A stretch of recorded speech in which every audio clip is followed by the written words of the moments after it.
announce when we're live. It's one of your few jobs, Kathy. We are.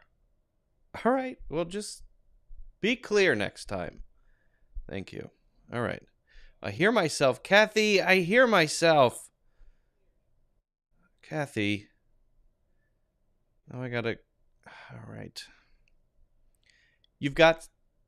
All right. Well, anyway, we're live. Regardless, we're live. Yes. You told me. Right.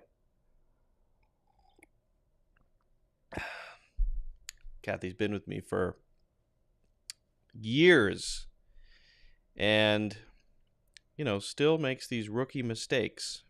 So it's frustrating. Well, yeah, I know. Well, I'll pay you someday. Unpaid intern Kathy. Very loyal, but sometimes makes mistakes, What can you do? So, yes, we're live. Welcome, everybody. My name is Luke. We're going to be talking today about drinks. Well, that's the general theme. So we're going to be doing, my plan is now, and I'm changing plans a lot over time. I want to figure out a good structure that I like, that I feel comfortable with. We've got a topic for just sort of a broad topic, but that doesn't prevent us from doing the Q&A, and that doesn't prevent us from getting distracted and doing other stuff, of course, which is great and fine. But we do have a main sort of theme and some topics that follow along under that theme, right? Which I think is good. And then on Wednesdays, what I'd like to do generally on Wednesdays is do a one-to-one class with someone. Sometimes a group class. We'll test it out, but that's something I want to do. So if you would like to do be part of the one-to-one classes, let me know. You can reach out to me. I did put out a form recently in the community post, so you can complete that. You have to be cool with doing it live. That's the deal. Okay.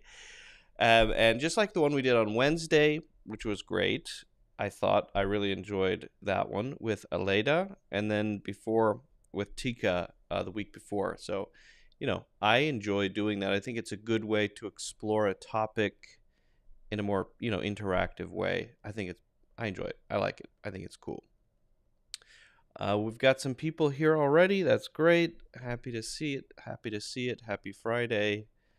And also let me know. I mean, I'm still working out which days are best. I'm just getting back into, doing live streams and videos and stuff. I took a 6-month break from it. I was still putting out courses, but I took a 6-month break from any videos or streams, and I was great to take a break. But now that I'm back, I really want to find the rhythm. I'm getting there. I think it's going to take maybe a few more weeks. We'll see how it goes, but I'm very open is what I'm trying to say. Very open-minded about it. So feedback is welcome, and ideas are welcome. Suggestions are welcome. Next week, I think it would be pretty cool to do a group style class instead of a one-to-one on a specific topic. I may put that offer out in the WhatsApp group, or one of them, and see how it goes. If you want to join the WhatsApp groups, that's sort of where you can practice communicating, speaking. You can sign up for the annual membership. That's currently the only way into the groups. Okay, the WhatsApp groups are basically, it's a little community where you can practice your English and share stuff and have conversations, and where I might offer to do lessons. That's often where I communicate and where I chat about stuff. So that's how to get it. That's in the links in the description, so you can check that out. It also comes with a one-to-one level check with me and unlimited access to all of my courses. So there you go. Well, it's Friday, and that means that stuff is happening on Friday. I thought then that drinks would be an appropriate topic for a Friday, because that's the thing that people do on Fridays, right? To be totally honest with you, not something that I do a lot. Uh, I'm not much of a. And it's someone, by the way, before the stream started, said, when you say drinks, do you mean soft drinks like Coca-Cola, water, orange juice, or do you mean hard drinks like whiskey and wine? Well, that's one of the things that we're going to clear up. One of the things I want to talk about is there's a lot of confusion around different phrases around drinking beverages in general. We are going to be a little more focused on alcohol for sure, because I think that's where more of the conversations happen, even if you're not much of a drinker, which I am not really. It's good to know the language around it, because it's everywhere, at least in the English language. Drinking the language around drinking is very prominent. It's all over the place. We could say it's ubiquitous. That's ubiquitous. So it's good to know, right? So we're gonna dive into that. I think it's going to be pretty interesting. So we'll see. We'll see.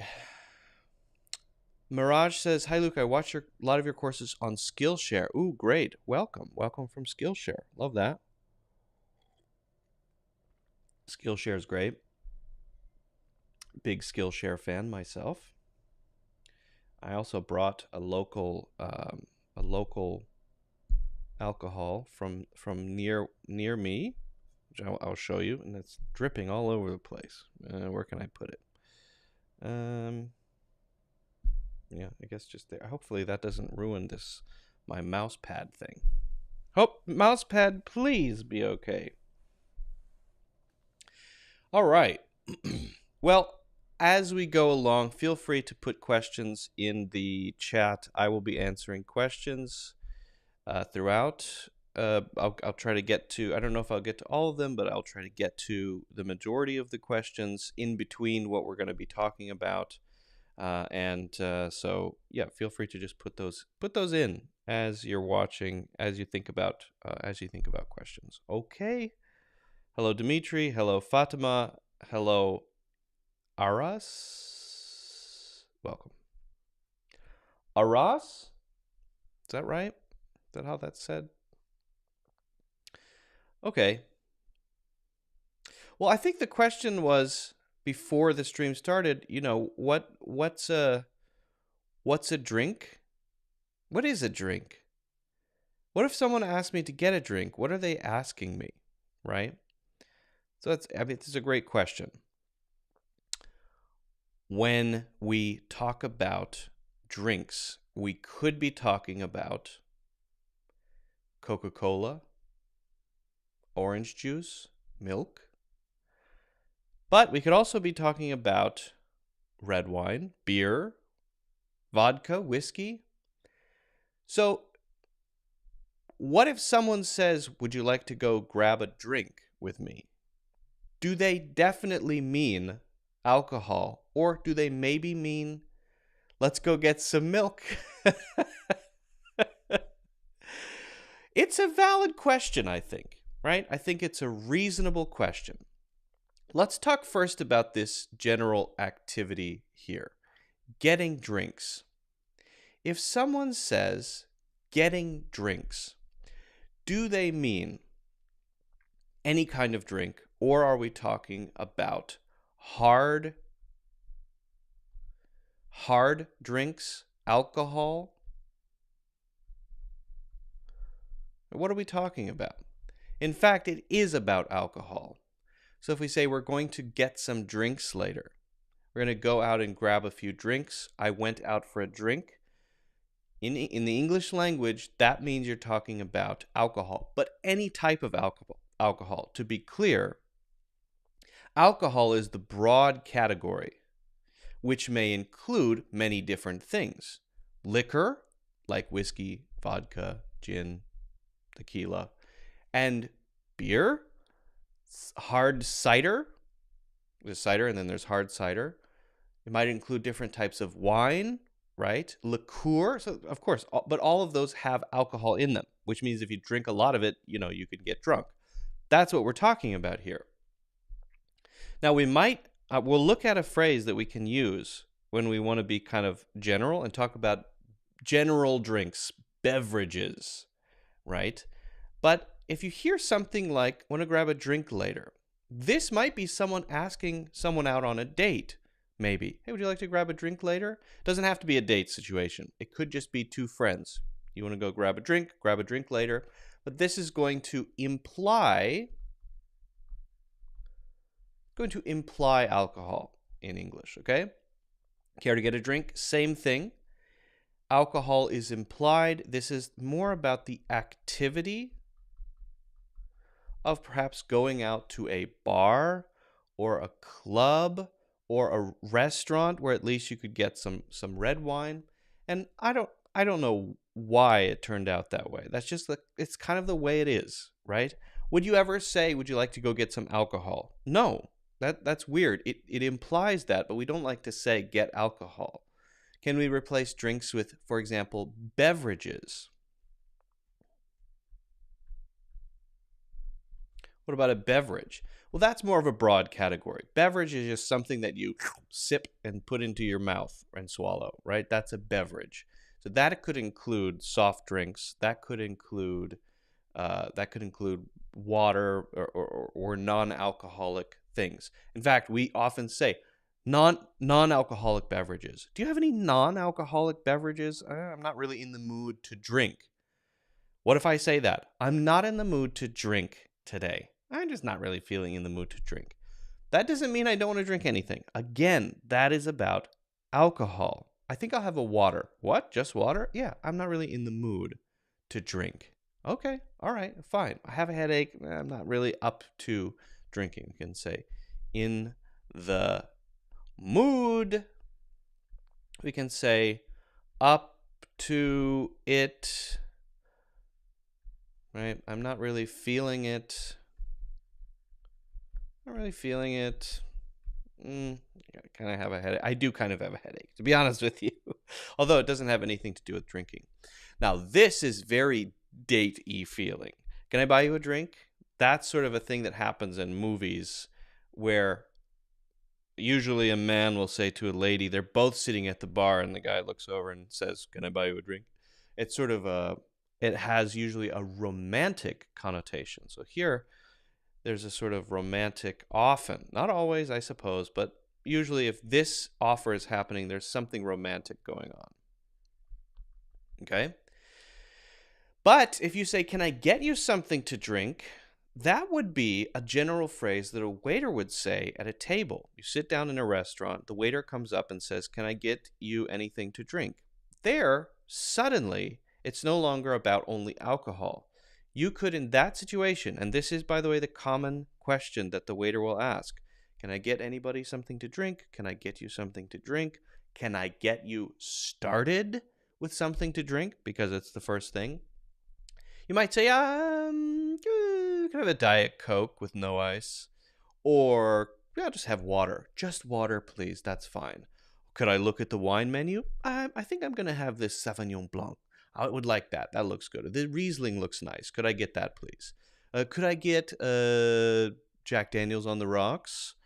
Could I get... Let me see your cocktails. So you could start the conversation about any type of beverage then, if that's the question. So to be clear, this one person asking another person, often romantically. And this one feels like a general question that a person in the service of being a waiter asking you questions would say, to which the answer does not need to be alcohol. It would be very weird if someone said, can I buy you a drink? And the other person said, yeah, I'll have an orange juice.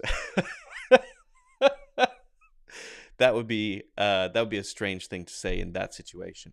But you can't, the only way to learn this is to see it in context. Now, I did mention that we would look briefly at some phrases for other types of drinks. Like, for example, if I say, you want to grab a drink later, care to get a drink? That's going to be about alcohol, right? Going to a bar or something.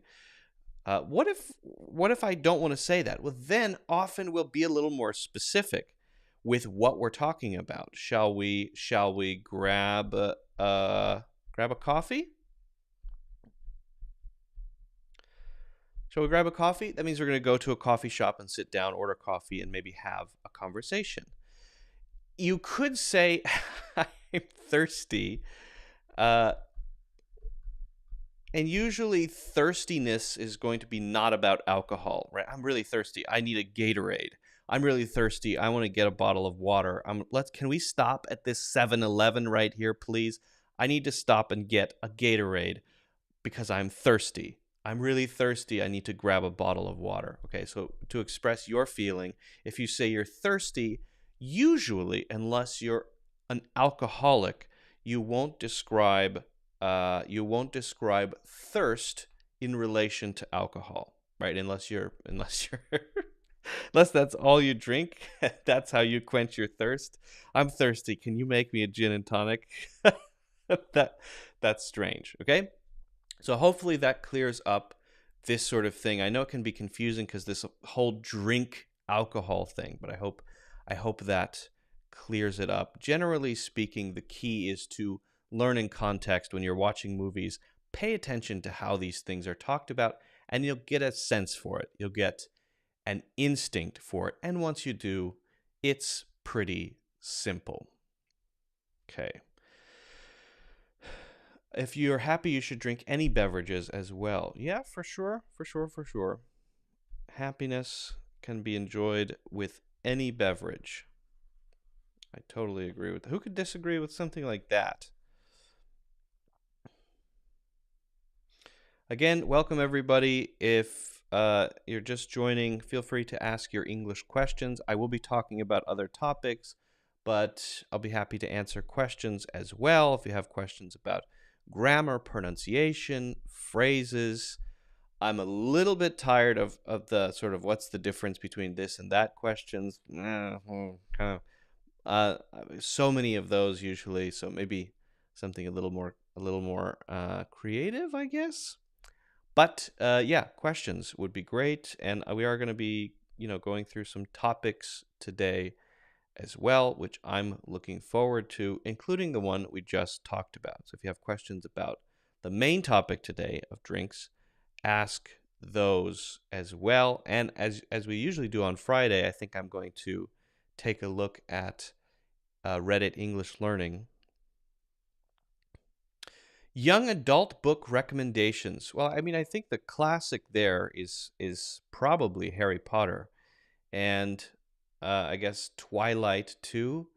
I would say Harry Potter is a great young adult book series to read. If someone hadn't read it, I would say gotta read that because it's great. I read it somewhat recently as not a young adult, an old adult, and I still enjoyed it a lot. It's really great. Harry Potter, good stuff. If you don't like that sort of thing, yeah. What's good young adult sci-fi? I actually don't know. It depends on the genre that you like, right? Whatever genre you like, sci-fi, nonfiction, fantasy, it really depends. It depends on the genre. Mr. Yam is here. Isuri is here. How order drinks at a restaurant? Yeah, that's a good question. I'm going to talk about that one for a few minutes. Sure thing. One second. Let me just change something here. Okay. Not that one. Not that question. This question.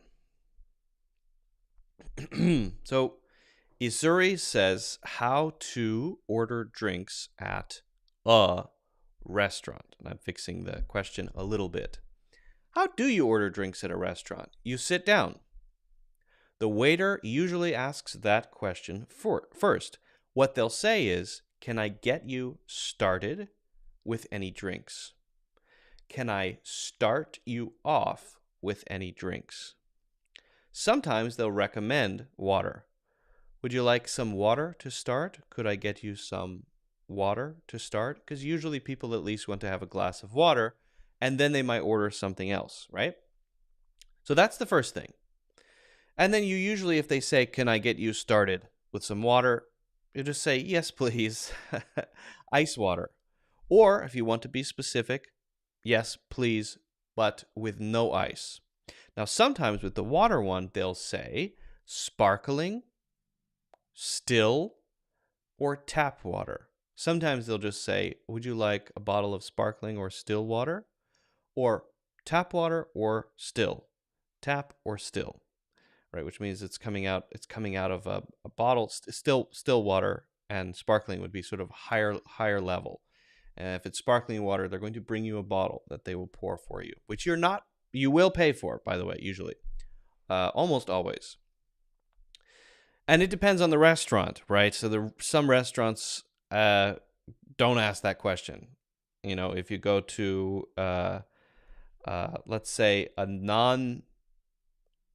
just a very basic sit-down restaurant, often they're not going to ask you which kind of water you want. They'll just say, water? Yes, please. Okay. Then, when they come back with the water, they might say, can I get you started with some appetizers? Or do you need a few more minutes? Or would you like to order any other drinks? Now, they might do that right at the beginning. Can I get you some water? Okay, anything else to drink? When they do that beginning thing, that first interaction, where they say either, could I get you started with some drinks, or they ask you about the water, you might then take the next step and proactively say what you want to drink in addition to water. Yeah, tap water is fine. And could I also please get a Diet Coke? Then they might say, oh, sorry, we don't have Diet Coke. Are Pepsi products okay? We have Pepsi products. That's fine. Diet Pepsi, fine. Diet Coke, Diet Pepsi. Or some other drink that you might want, right? But sometimes, so you'd say that just the name of the drink, if you're ready to order that. Or you could wait until they bring you the water and then say, by the way, I think I would also like to get, let's see here, you have Korean rice punch. Can I get that one, please? Okay. So you can do that whenever, right at the beginning or when they bring you the water, that's fine. But some things are a little bit more involved, especially when it comes to alcohol. If you're at a restaurant that offers wine, beer, and cocktails, sometimes, or cocktails, because some places offer wine and beer but not cocktails, then you might have to specifically ask for those menus, because they may not be on the regular menu. So when you sit down, they give you the regular menu, right? And you're looking at it thinking, I want this, but it has the soft drinks, it has the Korean rice punch, it has the Diet Coke, but it doesn't have the cocktails, the wine, and the beer, perhaps. Some of them do. In that case, you might say, by the way, could I take a look at the drinks menu if all of the drinks are on one menu? And if you do that, they'll bring you all the menus that they have, right? They might ask you, they might say, would you like to look at the drinks menu? Yes, please. Now, some places will just give it to you. They'll give you the regular menu, and then right on top of that is the drinks menu. Sometimes it's called the drinks menu because it has all the drinks, and that includes wine, beer, and cocktails. Sometimes they don't serve cocktails, or they don't want to advertise the cocktails as much for some reason, and they want to offer just wine and beer, or just wine sometimes. Maybe some Italian restaurants might just have wine to drink, and so they'll have a wine list instead of a drinks menu. They'll call it a wine list. So you might say, could I please take a look at the wine list? Could I please take a look at the wine list? Or would you mind giving me the wine list? Could I please look at the wine list? We'd like to look at the wine list. Now, some places focus on beer more sometimes. So you'd say, could we look at the beer menu? I've been to places that have a beer menu because they're very, especially where I live in the Hudson Valley. Yeah, we have a lot of wine, but also there's a lot of beer. So some places will have a beer menu. Some places even have a cider menu. So they're different ones, whether it's beer or cider or wine. Could I look at the wine list? Could I look at the beer menu? Could I look at the cocktails menu? Could I look at the drinks menu? Could I look at the only one that has list, I think, would be wine. It wouldn't be beer list, probably. I usually, just to be safe, if I want a drink, say, could I please take a look at the drinks menu? And that kind of covers everything, because they'll bring me all of the things they have for me to look at, including cocktails, including beer and wine and whatever they have. So that question usually works no matter what. But if you say wine list, then you're probably just going to get something that has only wine on it, white wine, red wine, maybe some champagnes as well. So hopefully that answers your question, Isuri. When this sort of thing happens, this sort of situation, really the best thing to do is listen to what other people are doing, look around, watch movies, and don't be afraid. Don't be afraid to look silly. Anytime you are interacting in not your first language, you risk looking silly, but do that. You should proactively try to look silly so that you can learn faster. That's usually a good practice, because if you're too shy, you're afraid to ask questions, you're not going to learn anything. You're not going to improve your English in these kinds of situations. Okay. Hello, Mega. Great. So speaking of wine, we're kind of on the theme of drinks, especially alcoholic beverages today, right? Because I take a sip of. We want to guess what's in here. This is straight whiskey. It's a giant mug full of it's just whiskey. And I drink that much, huge gulps of it. Because I'm out of control. Got no control. Oh, that's good stuff. No reaction either. I can knock it back for sure. I can knock it back. Well, I thought maybe we could take a look at an interesting concept called, it's not even an English word. A sommelier is someone who is an expert, typically has been an expert in wines. They have a very sensitive palate, right? But recently there has been, at least I've been seeing it all over, especially on TikTok, a popular water sommelier from Germany. So I wanted to take a look at two different types and sort of compare them. This is, I believe it's a French word, someone who is an expert in usually in wines, who knows all of them, can taste all of them, knows which year it is. It's amazing stuff. So why don't we take a look at first training for a sommelier exam, and then the water sommelier. All right, we're gonna hop over here, and I hope this plays okay. We're not gonna watch the whole video. I just want to get a sense for it. Yeah, I'm not really drinking straight whiskey. All right, it's coffee. Okay. This, however, this is whiskey. I'm not drinking it, though. I just brought it to show. Well, I'll show it. You know what the problem is? Maybe I can't show it because the label is green, and I'm using a green screen, so it's invisible. Stupid planning. What's wrong with me? All right, here we go. We're not going to watch the whole thing. Just want to get a sense for what goes into being a sommelier. This is Vincent Morrow. He's studying for one of the hardest tests in the world. It's harder than it looks. He's not an Olympian or even professional athlete. He's training to become a master sommelier, a title reserved for elite. Different. Sommelier. I said sommelier. Sommelier. Wine stewards who work in the finest dining on earth. We're going to start with this wine. Why are they at a gym? A little bit of lemon and Whoa. Why are they at a lime gym? oil. In an Wouldn't the smell of the sweat, that gym stink, that stinky gym smell, wouldn't that smell ruin anything? Because they have this wine tasting thing going on, but I'm seeing workout machines in the background. And it looks like this here is blowing air at them. So it's basically blowing the stinky human sweat smell air on them. So I'm wondering how accurate their tasting is going to be. I'm just saying that.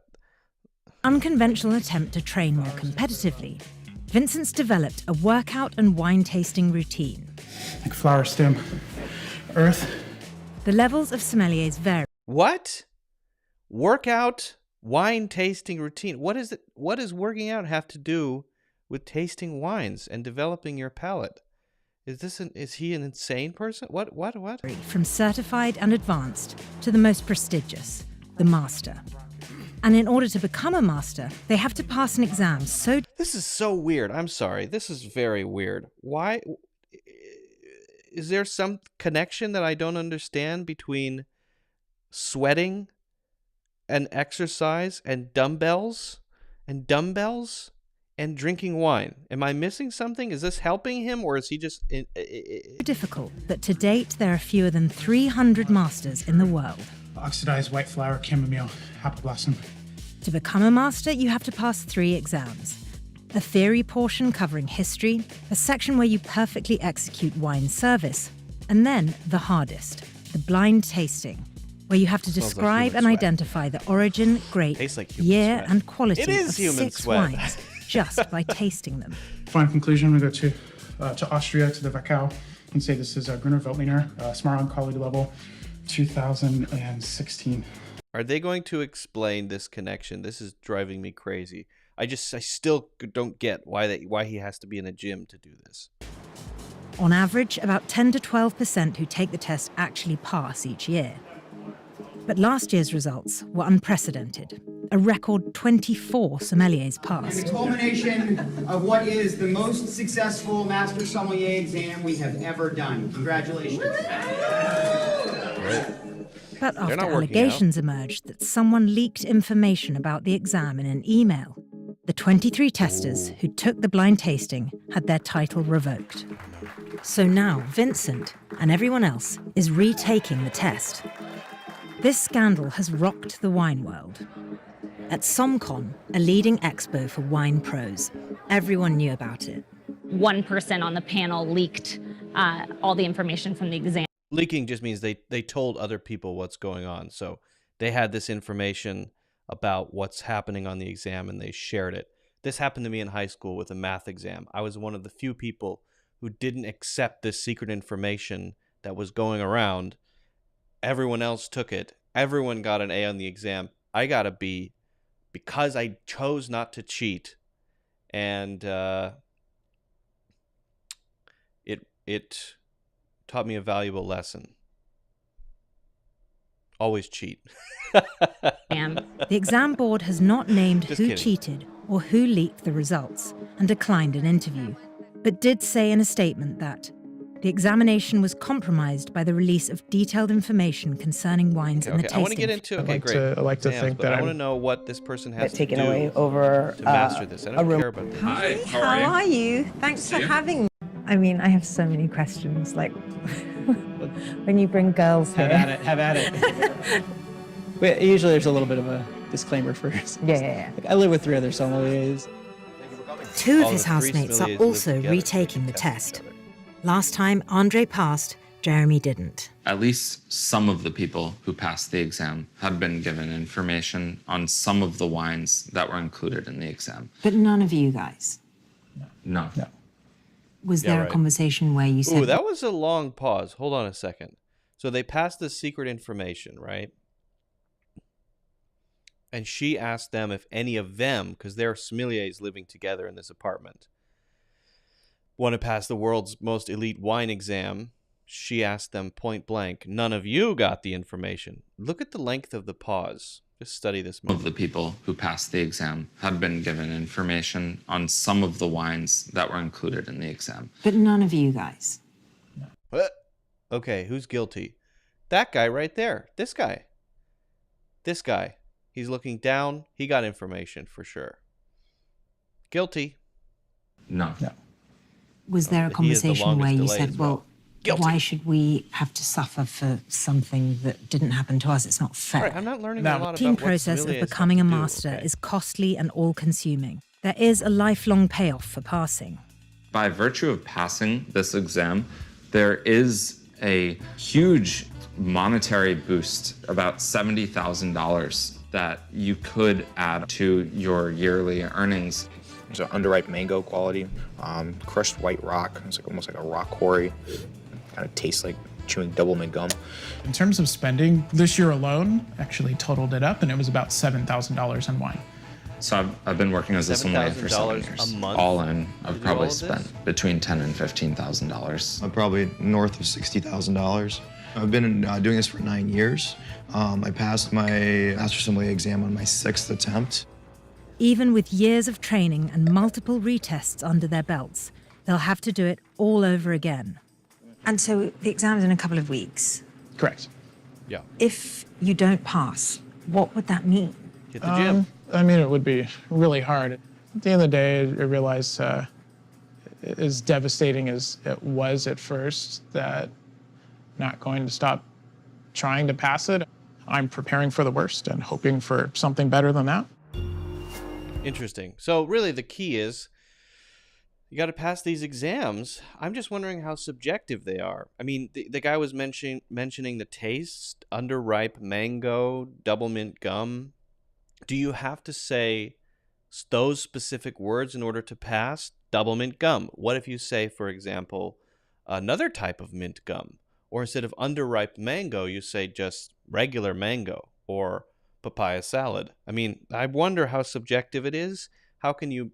I have no idea. I wish that they had some example questions on there, but that's interesting. So they have to... I mean, they're hitting the gym, they're lifting weights, and that is important for them to pass the sommelier exam to be the world's top most elite wine sommelier. Now let's check out the water sommelier. This guy's from Germany, and I've seen him all over TikTok. He goes around, and this guy's also not. It's not a joke. He's a real water sommelier. He recommends good water, and criticizes bad water. He has very strong opinions. His TikToks are often going to a supermarket and saying basically this stuff is good, this stuff is bad, this is overpriced. It's pretty interesting. So we're again not going to watch this whole thing, but comparing sommeliers, I wonder if this guy also goes to the gym and drinks water. I wonder if that's a common thing that they share.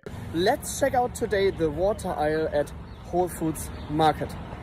First, I have to find Whole Foods, the of water course, aisle. classic, nice supermarket, considered to be sort of on the high end of supermarkets. I think of all supermarkets, if you go to Whole Foods, more expensive. It's usually considered to be a nicer supermarket chain. Yeah, it's pretty big. Hello, my name is Martin. I'm buying water here. So we're starting that to with random the people. spring water 365. This is a great water from a spring source. So this is a go for me now. Okay, so he likes water that comes from a spring, but he's not tasting it. Is he going to taste it? Distilled water, huh? Great for small appliances. I would not drink this. Arrowhead distilled water is the same. So again, we did a video about this.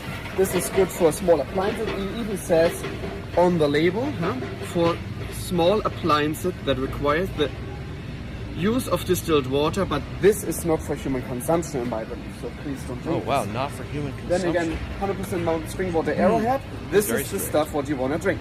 So, big differences. You see the label there slightly different. Yeah, he has a very nice German accent. I personally, of all of the non-native English-speaking accents, I think German is one of the nicest sounding. There's also, when I meet, I'm making a generalization here, but when I meet Germans, I feel there's this kind of enthusiasm for whatever they're doing. Definitely not true of all Germans, but there's this, I've noticed this in German people that I've met, an enthusiasm for whatever they're doing that I cannot match. I can't get into stuff that much, which is something I envy. It's great. And the accent is really cool. First, guys, we talked about this great water. Let's talk a little bit about Arrowhead Fiji. is good. So yes, Fiji comes from the Fiji Islands. TDS of 222 and has a lot of silica dissolved naturally. Silica is a very interesting mineral who makes water very, very smooth. So when you prefer very smooth waters, Fiji would be your choice. Okay, the next one, you got here Evian, the classic water from Evian-Lambon. This is where the spring and the spa town actually is. So the name Evian comes from the name of the city where the water is coming from. Okay, so he's saying a lot of things about the water. Evian is good. Fiji is good. Arrowhead is good. I wonder if he's going to drink any, though. And is he going to teach us how he's learned these things? I think for the water sommelier, maybe it's more about the... it seems like it's more about the facts about the water rather than the taste of the water. Whereas with the wine sommelier, they're really about the palate and the taste. You know, Martin, I don't think I've seen him sit down and say, that's an Evian, or that's an Arrowhead.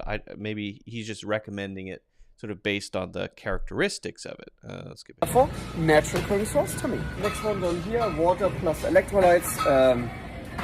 Yeah, and then it says in small letters, purified water.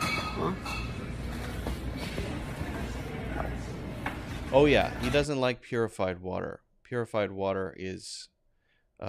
maybe takes out all of the minerals and stuff, so that's not good. Don't want to have that. I think what he means by smooth water is the feeling in the mouth feel.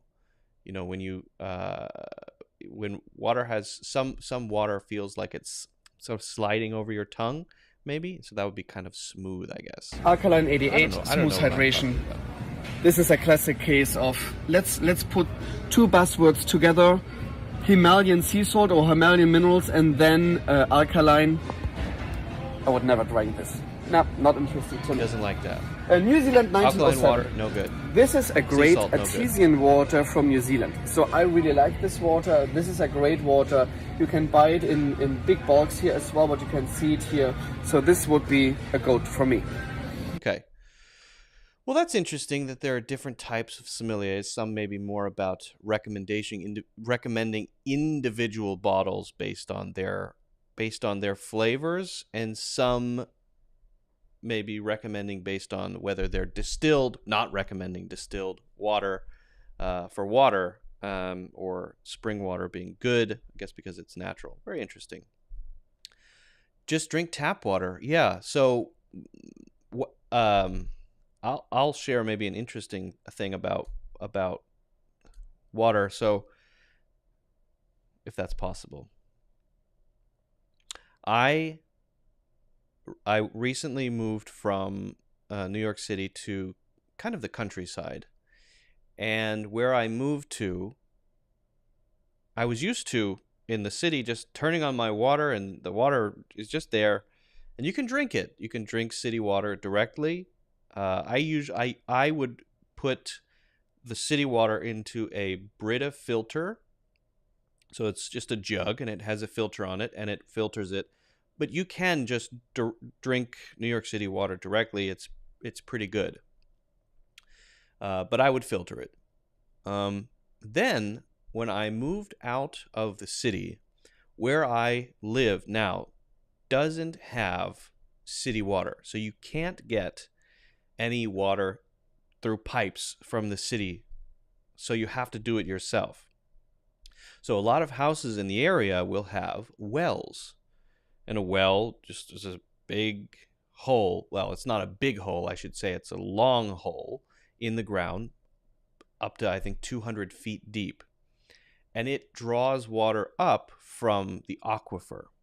Aquifer is basically this underground river, and it has, because it's underground, it's of course moving through rocks, and so it has a lot of minerals, iron, sulfur. It's got a lot of stuff in it. It's raw, coming directly out of the ground. And so you draw it up with your well, and then it goes into a tank. And then do you drink it directly? Well, you're not really supposed to drink it directly. You could, but I think it would probably have so much stuff in it that some of the stuff would not be healthy. Like, maybe calcium is good, but I don't know about that much calcium. Maybe iron is good, but probably not that much iron. So before I drank any of that water, I contacted a company that does water filtration. And the house that I bought came with a water softener. So water softener will basically take out calcium and iron from the water. So those elements are in the water. If you get iron in your water, it's going to ruin your appliances over time. Calcium builds up these white deposits. If you look at your shower head and you see a lot of these white, crusty deposits, that's calcium buildup. So if your water is not soft, you'll see that. The water softener is a big tank with salt, and it has some chemical reaction that happens. All your water goes through it, and it removes the calcium and the iron. So I had that already. And it comes from the well directly into the tank. So you don't have to do anything. It just goes by itself. But I wasn't confident drinking it directly because I knew it's coming out of the ground. A lot of farms nearby, they might be spraying stuff. Who knows, right? So I contacted this company, and they came out and did a water test. And they said, your water has a lot of minerals, which is good, but an insane amount of iron and just a lot of little pieces of stuff that you don't necessarily want to drink. So we had to put in a bunch of different things to make sure that the water is not only good for doing laundry and washing stuff, but also good to drink. So number one, we had to put in something called a sediment filter, and that filters out bigger pieces of stuff in the water. And that has to be replaced, I think, once a year. And then the other one that they put in was it's a huge tank that removes specifically sulfur. So actually, sulfur, which is another element, it's not actually bad for you, but it does have a smell. It has a sort of classic rotten egg smell. So that was not nice, because when we first moved in, we were taking showers, and you have this egg smell. It's not great. So this thing removes the sulfur from the water. So you have the sediment tank, sulfur, water softener, but then can't stop there. There's another one that it has a light, a UV light, that zaps any bacteria that might be living in the water that could make you sick. So it zaps it and kills any bacteria. And then another one for drinking. The drinking water is a sort of extreme one. That one is called reverse osmosis. That gets rid of absolutely everything. So the house water, the regular house water, is filtered, but the drinking water is super, super, super filtered with reverse osmosis. And they test it and make sure it's all working. So I feel much more confident to drink the water. I know it's clean, but it's interesting that I have to do all of that by myself. I had to figure out who to contact, and I'd never thought about it before. I never thought, geez, where does water come from? But now having to think about it, and put in a bunch of stuff to make sure the water is good, it was definitely a very interesting process. Just one of the many, many things that have to happen when you move into a new house, especially in the countryside. But that was interesting. So now I have all those things going on. There's no calcium buildup on my shower, so that's good. No iron in the water, as far as I can tell. I have to put salt in the water softener every, I think, 3 months. I have to add some salt.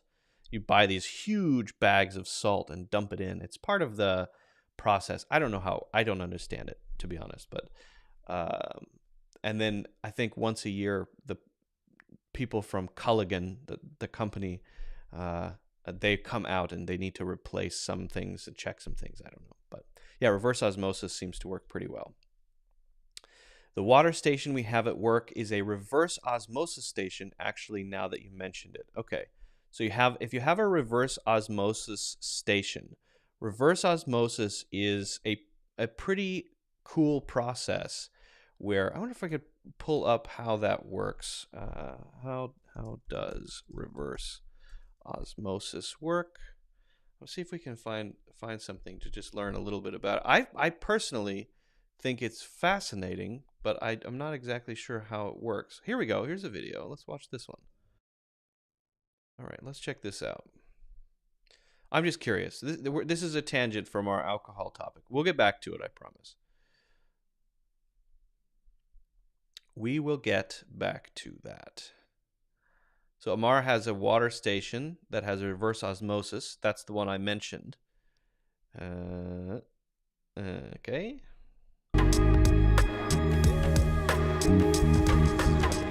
Water. I don't know anything about them. The St. Mary's water recycling plant uses reverse osmosis to further treat wastewater after the ultrafiltration process. Reverse osmosis membranes are constructed from a membrane flat sheet. It is comprised of 3 layers. Okay. A polyester fabric support base, a microporous polysulfone layer, and a 0.2 micron thick polyamide barrier layer. That's a lot. The polysulfone layer strengthens the very thin barrier layer. It is the barrier layer that removes nutrients, chemicals, bacteria, and viruses from the water. Okay. The membrane flat sheet is combined with a sheet of feed channel spacer. This provides turbulence and creates space between the membrane sheets for the feed water. A sheet of permeate spacer is added to the membrane sheets and feed channel spacer. This is complicated. This enables the final recycled water product, or permeate, to flow evenly across the entire membrane surface, even under high pressure. The back of the membrane is completely sealed to the edges of the permeate spacer. The membrane sheets are glued along each of the 3 exposed sides and rolled around the core tube. Feed water is forced through the feed channel spacer and into the barrier layer of the membrane. Water passes through the membrane surface into the permeate channel. It flows in a spiral direction and collects in the core tube. This water is the final recycled water product, or permeate. There are 7 spiral wound elements loaded in one pressure vessel. Once the end adapter is connected to the last element and the pressure vessel is sealed, feed water can be introduced. Feed water is pumped at high pressure into the vessel. As it travels, small molecules like water pass through the membrane, while larger particles such as salt, bacteria, and viruses do not. The final recycled water product is collected from the end of the elements. The concentrate or reject from that vessel flows to another stage, producing more recycled water. Wow. At St. Mary's, there are 6 reverse osmosis treatment trains, each with 3 stages. This design produces mine does not look like this. Mine's just a little tank in my crawl space. It's not. This looks like for a industrial of an recycled apartment water complex with reduced concentrate waste. Stage 1 has 52 pressure vessels. Stage 2 has 24 pressure vessels, and Stage 3 has 12 pressure vessels. 58 million litres of feed water enters the reverse osmosis system on a daily basis. Okay, this As is the for feed water passes this is through each industrial stage, uses for sure. more recycled water is extracted. 65% of recycled water is extracted at Stage 1. The remaining 35%. All right, well that's interesting. I'm just curious. This is what I have. This is what mine looks like. It's a little tank.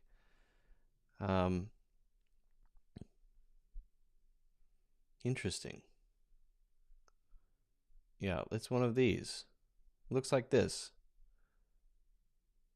Okay, this looks like a long video, though. I'm not going to watch this one. Cool, though.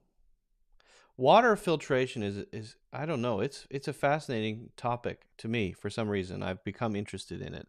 I never thought about it before. And also how the water softener works. It's a chemical reaction that happens, and it's interesting. I'm very curious about it. All right. Well, back to our thing. So I think you're talking. We've been on the water topic too long. I want to get back to alcohol, right?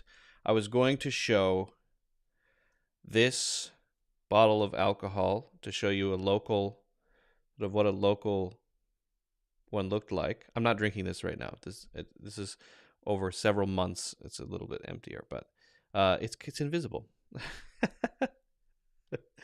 It's called Duchess Private Reserve Taconic Distillery, and so in the Hudson Valley. One thing that's interesting about the Hudson Valley, while I'm not a huge drinker, what that means is that doesn't mean huge. Huge means I don't drink that much, right? Maybe I'll have a drink twice a week. Maybe a glass of wine, maybe a cider, maybe a glass of whiskey or something, sometimes gin, now and then. This area where I live is kind of alcohol country, it seems like. There are a lot of apple orchards nearby. There's a pear orchard right behind where I live, and this apple orchards and grapevines everywhere. If you just drive around, you'll see a distillery. They make whiskey or gin sometimes. You'll see a vineyard and the people who make wine, a winery. You'll see people who make cider. There's a really cool place near us called Bad Seed. That's what it's called. You can look it up. Bad Seed. They make a hard cider out of apples. It's kind of like beer, but it's made out of apples. It's cider. Cider by itself could just be non-alcoholic, but hard cider tastes kind of like beer, but with apples. It's really good. And there are a lot of those. So just everywhere, there's people making alcohol all over the place. So if people who love drinking, this would be a heaven. Yeah, it's pretty cool. Cider has alcohol in it if it has alcohol in it. Yeah. Cider can just be a type of apple drink, right? It's not directly apple juice. It's got more little grit pieces in it. I'm not totally sure what the difference between cider and apple juice is, but I can look that up. I'm just curious. Okay. What's the difference? What's the difference between cider and apple juice?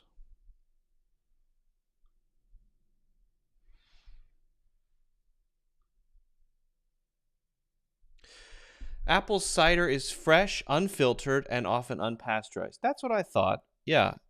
It's like apple juice, but it's got little pieces in it. You can see little bits of apple in there.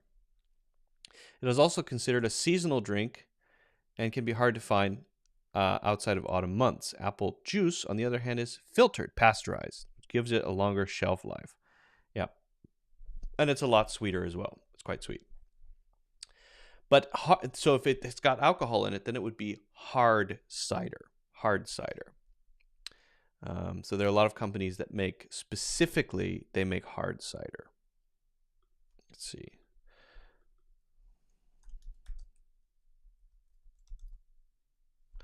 Hard cider, Bad Seed. Yep, this is the one.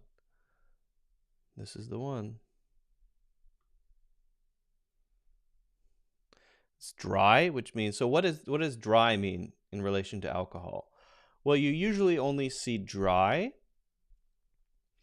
with wine, champagne, cider, things that are fermented in particular, and not liquor, i.e. vodka, whiskey, gin, tequila. Dry means less sweet. So if you say, I like a dry wine, that means you like it with, sometimes that means it has more alcohol, but it also means it's not very sweet.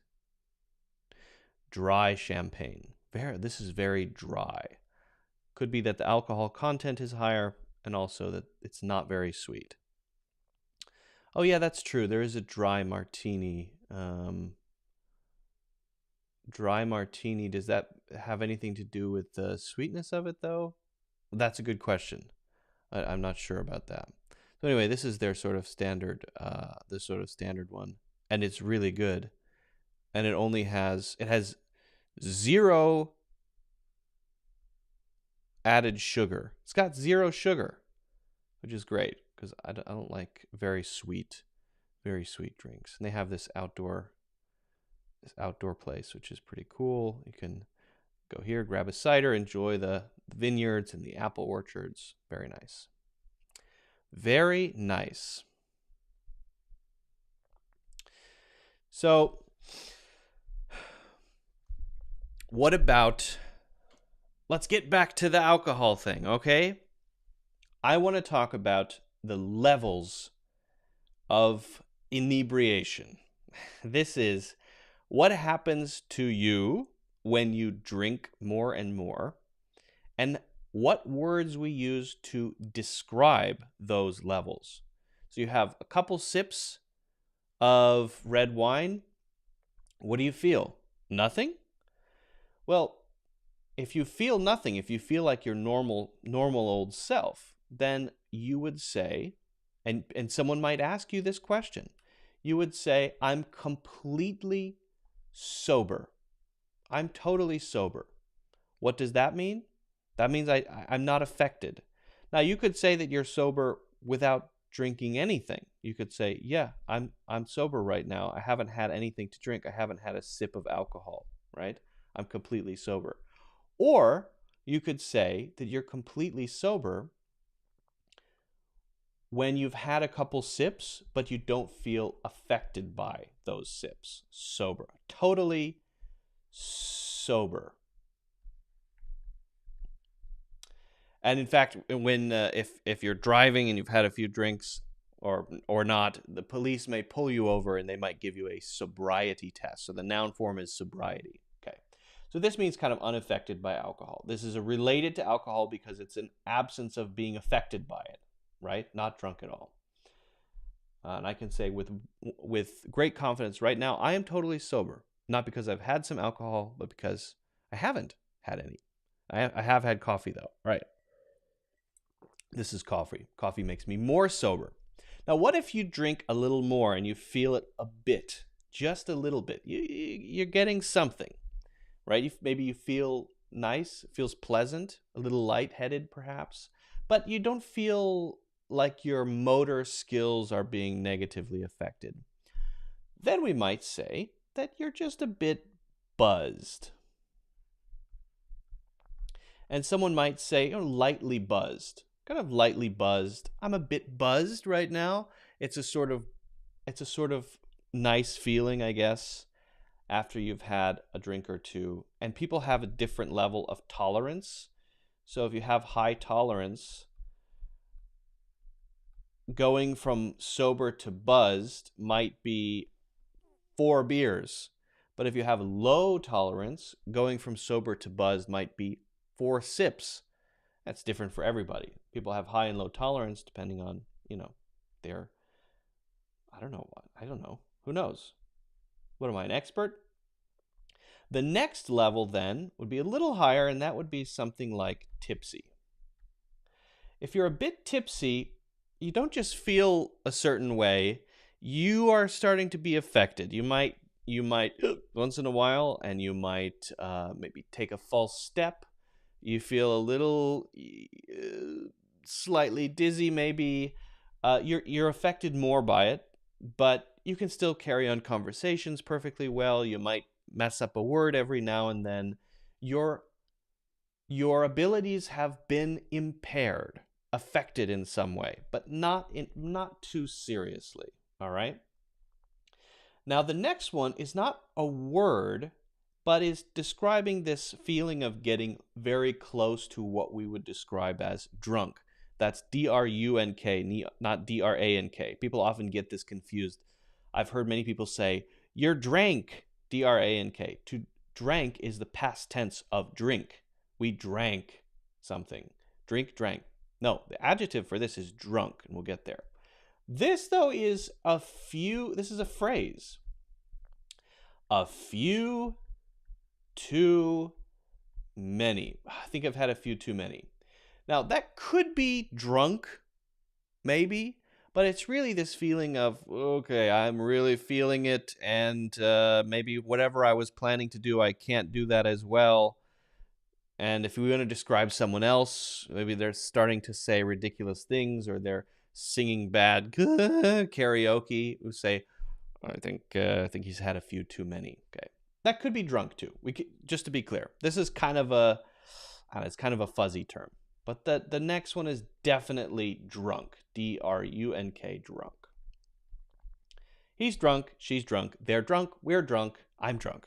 Okay, and that one is just, I don't know what the line is, but it's you're totally affected. You've had so much to drink that you are behaving maybe in a way that you wouldn't normally behave, and you say to yourself, I am drunk.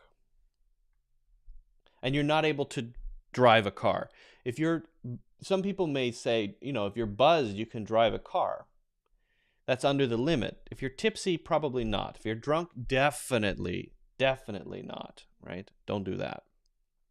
But again, that line can be somewhat fuzzy. People may define that a little differently.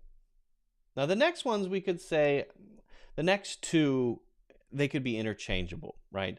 Someone might be hammered. Totally hammered. That means more than just drunk. They have had way too much to drink. They've completely lost it. They might be throwing up. They might not remember it the next day. It's definitely on the high end of drunk. And the similar one we put here, or we use, is shit-faced. So if you're shit-faced, you're hammered, you've had not a few too many, but many too many. And that is just on the spectrum of drunk. You could say that tipsy, a few too many, and hammered and shit-faced, they're all on the spectrum of what we could call drunk. And these are loosely defined, right? I'm just trying to give a general sense for the levels here. And then the last one would be, I've heard people say pissed as well. In American English, we don't use pissed. And then the last one is blackout drunk.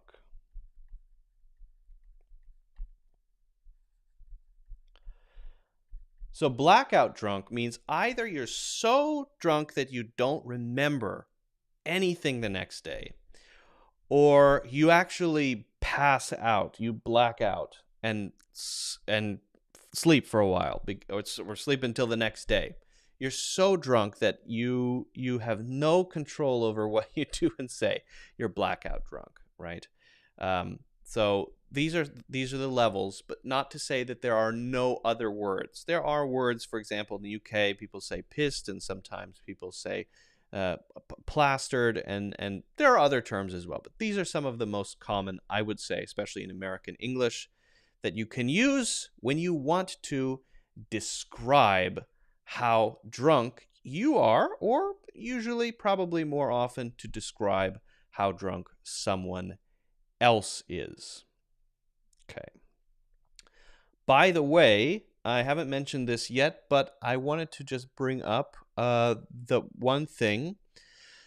So if you're interested in getting serious about your English, you can check out my links in the description. Now, the first link you will see is to my website where you can get a yearly membership, which is actually a great deal because you get full access to all my courses, which you can take in an order that I'm happy to recommend to you based on your unique situation. Also, with that, you get a community. So I will add you to one of the WhatsApp groups, which are exclusive to people who sign up for the yearly membership. You don't even get that if you sign up for the monthly membership. And also, I will do a one-to-one lesson with you to give you a level check and recommend which courses you should be taking next. Okay, so just take a look at that. If you enjoy the videos and the live streams that I do, just know that I spend most of my time, 95% of my time, working on courses. And that course content is exclusive to the courses. You won't see that anywhere on any other place, right? So check those out. Linmon, go to sleep. It's late. Jeez, go to bed. What's wrong? Also, yeah, feel free to hit the like button, subscribe. That helps out the channel. That would be a small way to support, which is good. I appreciate that too. And keep putting your questions in. I'm going to scroll through and see if I've missed anything as we've been going along. We were talking about water for a while, so I might have missed something. Nihat says, don't drink and drive. I couldn't agree with that anymore. That is absolutely true. Don't drink and drive. That's bad. Don't even try it. Okay, a lot of questions about the water situation in my house. We kind of covered that. Two people who know each other in the chat. Yes, Lisa Green, I'm here. Welcome. Hello, hello. Do not forget that the tongue is a muscle. Yep, that's a good reminder. Do not forget. How would I choose which type of wine with a fish or meat in it? That's a good question. You know, honestly, I don't think I'm qualified to answer that one. Attila says, how would I choose the type of wine or fish or meat in a restaurant? So how do you pair? That's called a pairing. So this fish goes with this wine. I know that usually it's fish with white wine and red meat with red wine. I think that's generally how it goes, but I don't know anything about it. I'm an idiot when it comes to wine pairing. You know, I'll have if you say what wine goes with chocolate, how about chocolate and whatever is closest to me. That's how I choose my wine and my food. What should I eat? Whatever's closest. What should I drink? Whatever's closest. Just grab the two nearest things and then that's it. Potter, I appreciate how you phrased that. I think that's not what you mean to say, but I do appreciate the phrasing there in particular. Chocolate and strawberries. Yep.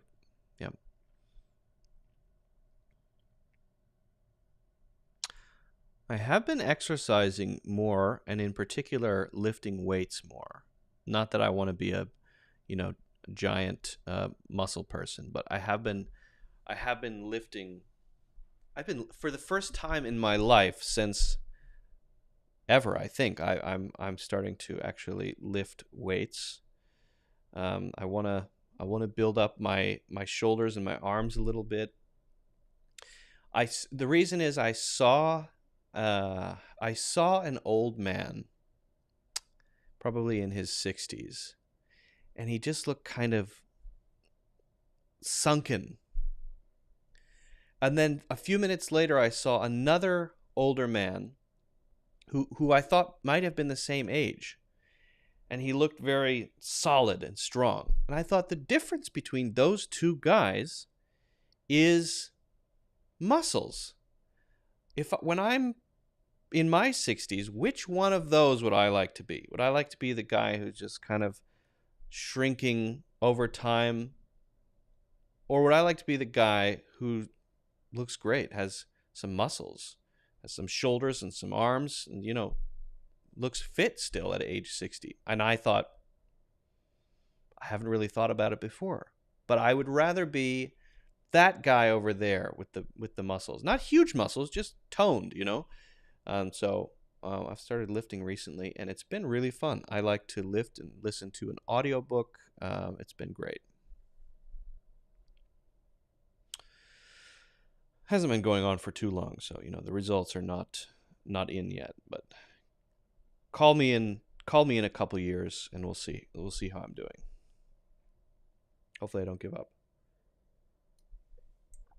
I went on a 20-kilometer bike ride today. I'm a bit tired, but it was nice. Well, that's pretty far.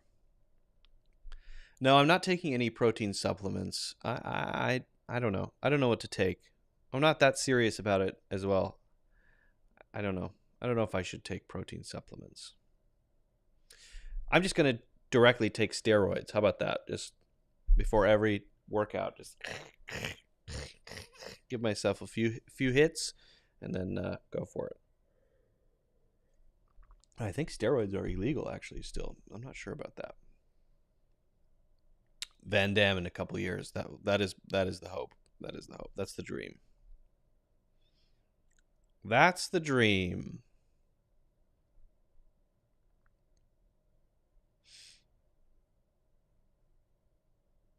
Don't take steroids. It's okay. Nahat's got a lot of good advice today. Don't take steroids and don't drive drunk. It's hard to fault you on any of this. Well, since we're on the topic of alcohol, what is the history of alcohol? I found a video from TED Ed. I hope they don't mind me watching it. I kind of want to just go through it and kind of learn, maybe point out a few things as we go, some of the words and phrases that pop up. But I was interested in, where does this come from? Why do so many human beings around the world drink alcohol? It's kind of a weird thing. Yeah, I know it makes people feel good, but how long has this been going on, right? So it's pretty interesting, actually. I wanna hop over here to this video and just learn a little bit about the history of alcohol.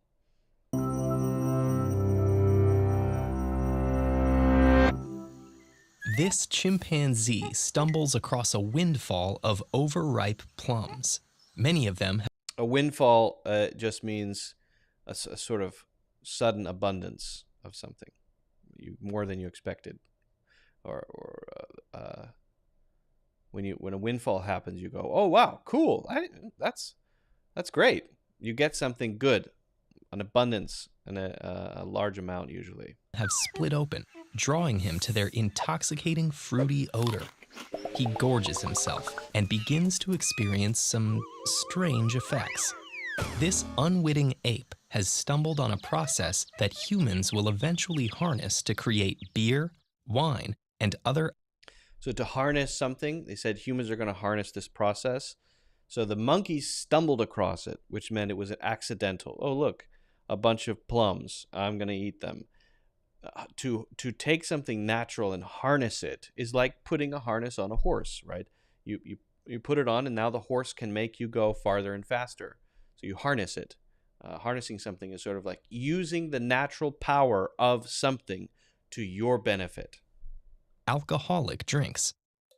The sugars in overripe fruit attract microscopic organisms known as yeasts. As the yeasts feed on the fruit sugars, that's what yeast looks like, little wormies? They produce a compound called ethanol, the type of alcohol in alcoholic beverages. This process is called fermentation. Fermentation is what produces that strange smell when you forget to throw out those apples. Fermented fruit. Smells bad. Smells like garbage. Nobody knows exactly when humans began to create fermented beverages. The earliest known evidence comes from 7000 BCE in China, 7,000 where BCE. 7,000 BCE would be, what, 9,000 years ago? Over 9,000 years ago. That's insane. So we've been drinking for 10,000 years at least? Probably earlier, right? If the monkeys are doing it, probably way earlier. In clay pots has revealed that people were making an alcoholic beverage from fermented rice, millet, grapes, and honey. That sounds great. Within a few thousand years... Oh, there is one interesting one in China where I have some in my refrigerator. They have this interesting alcoholic rice porridge thing. So rice porridge is common in China. That's a sort of, it's rice, but it's soupy, and you can eat it as a soup. But there's one that's alcoholic. It's fermented a little bit, and you eat it as alcoholic. So it's almost like alcohol food. You can put eggs in it. My wife sometimes cooks it. She's Chinese. She makes really good Chinese food. But you buy this fermented rice stuff, and then you put some eggs in it. You heat it up, and then you add some maybe little dumplings and warm it up. So it's warm. It's warming. It's got a little alcohol in it. It's really, really good. But it's got rice pieces in it. It's rice. So it's you could get drunk on food, technically. Cultures all over the world were fermenting their own drinks. Ancient Mesopotamians and Egyptians made beer throughout the year from stored cereal grains. This beer was available to all social classes, and workers even received it in their daily rations. They also made wine, but because the climate wasn't ideal... Right, because beer, I think the fermentation process eliminates harmful bacteria, so you can drink beer without worry of getting sick. It would be hard to get clean water back then, right? For growing grapes, it was a rare and expensive delicacy. By contrast, in Greece and Rome, where grapes grew more easily, wine was as readily available as beer was in Egypt and Mesopotamia. Is that toe jam? Oh, that's nice. I'm getting, like the wine sommelier we talked about before, I'm getting notes of toenails, fungus, athlete's foot, skin cells. Oh, that's a hair. That's a hair. Oop. That's interesting. Mesopotamia. Interesting. Because yeasts will ferment basically any plant sugars, ancient peoples made alcohol from whatever crops and plants grew where they lived. In South America, people made chicha from grains, sometimes adding hallucinogenic herbs. In what's now Mexico, pulque, made from cactus sap, was the drink of choice, while East Africans made banana and palm beer. Ooh, that sounds good. And in the area Banana that's now beer? Japan, people made sake from rice. Almost every region of the globe had its own fermented drinks. As alcohol... It is interesting that every place has its unique one. Soju from Korea, Japan is sake, China is baijiu. That's the classic one. There are others from China, but baijiu is sort of the classic unique alcohol. Agave plant, South America, Central America, tequila. It's interesting how every place has its own thing. And of those, I don't know. I like sake, and I like baijiu is not great, to be honest. Not my favorite. It tastes too much like a cleaning product. It's an inacquired taste, but people who drink baijiu love it. Soju, not a huge fan either. Sorry, but I like a whiskey now and then. Alcohol consumption became part of everyday life. Some authorities latched onto effects they perceived as positive. Greek physicians considered wine to be good for health, and poets testified to its creative qualities. Others were more concerned about creative qualities. Right. I wonder if the Greeks considered the muses to come in the form of alcohol. The muse would be the thing that inspires you to write poetry. So I wonder if it arrives via your glass of wine. About alcohol's potential for abuse. Greek philosophers promoted temperance. Early Jewish... Temperance means balance. Be balanced, right? You don't need to drink 9 glasses of wine. Have a glass of wine. Don't drink 100. The Greek philosophers knew what they were talking about. And Christian writers in Europe integrated wine into rituals, but considered excessive intoxication a sin. And in the Middle East, Africa, and Spain, an Islamic rule against praying while drunk gradually solidified into a general ban on alcohol. Ancient fermented beverages had relatively low alcohol content, at about 13% alcohol. The byproducts wild yeasts generate during fermentation become toxic and kill them. When the yeasts die, fermentation stops and the alcohol content levels off. So did you get that? You can't have a fermented beverage that's higher than about 13% alcohol, because the yeast die at that level. So you can't have a wine stronger than 13%, apparently. Cool. So for thousands of years, alcohol content was limited.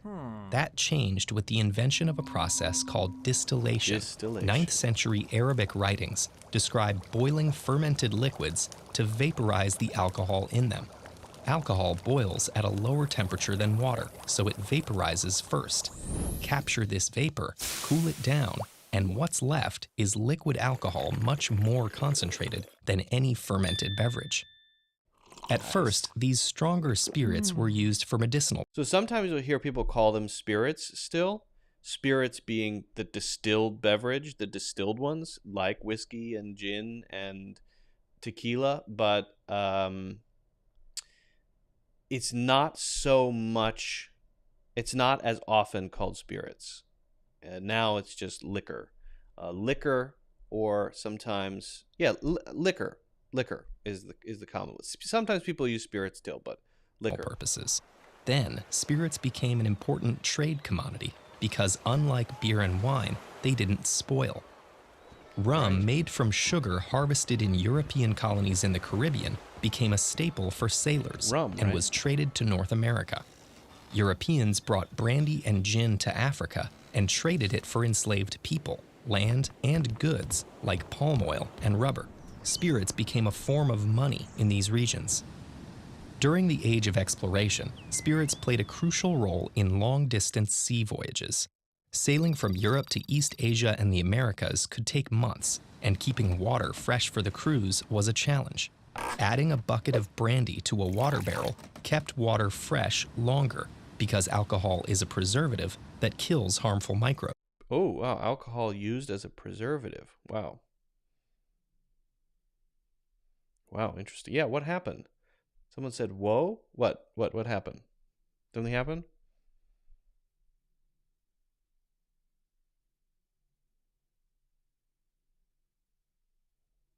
Oh, it said stream unavailable. Is it okay now?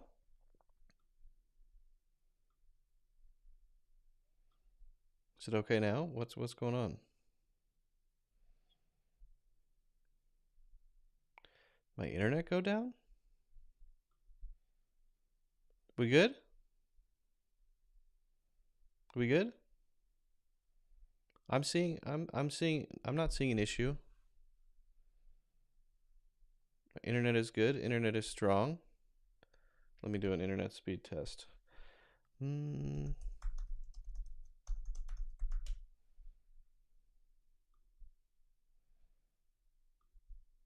This happened once before as well, and it came back, so hopefully it will be okay. Sorry for the interruption. I'm seeing we still have people here. Internet at 200 down, and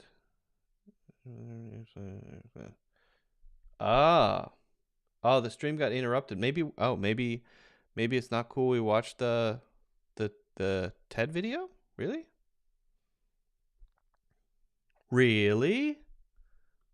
Well, I thought that would be fine. Yeah, I guess so. I guess we're not supposed to watch the history of alcohol video together. What? Seems to be okay now, though. Guess we just not allowed to watch that? That's weird. That doesn't seem right.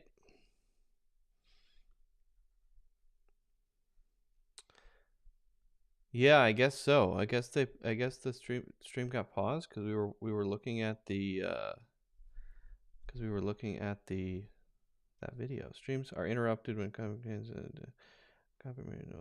being streamed. Okay, re-enabled. Oh, great. So we're good now. I guess we're just not allowed to watch that video. How do I know what stuff we can watch and what stuff we can't watch? Like,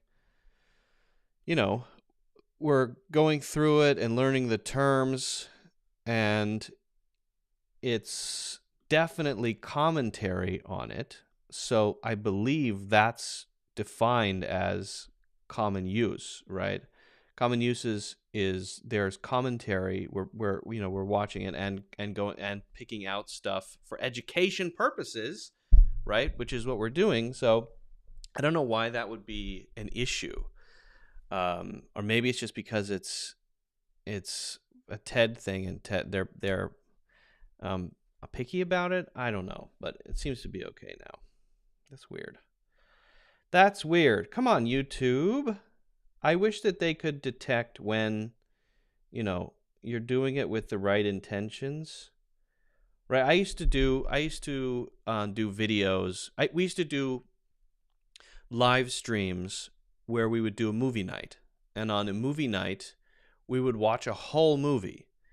But those movies, I did a lot of research to make sure that we were watching a movie that was in the public domain, and we could watch it. For sure we could watch it because it's in the public domain. No one owns the copyright of that.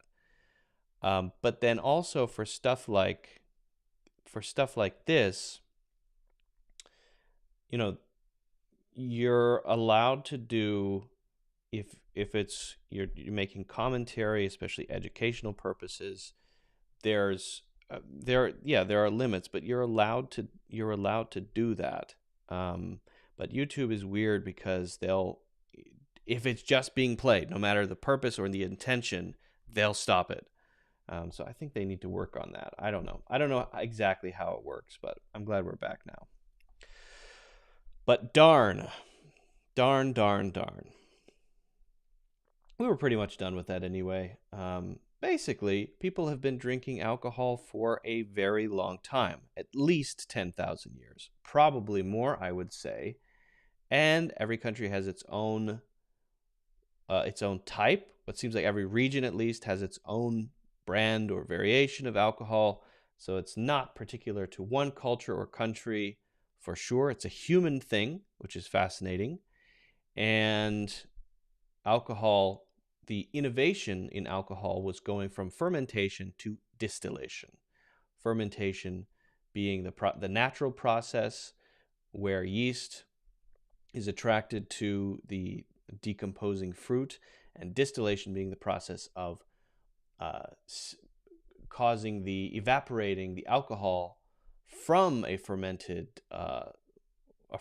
mash, I believe it's called, into a separate chamber, which could then become a commodity and used for trade around the world. Fascinating, interesting stuff. All right. Well, hopefully that interruption didn't cause any big problems.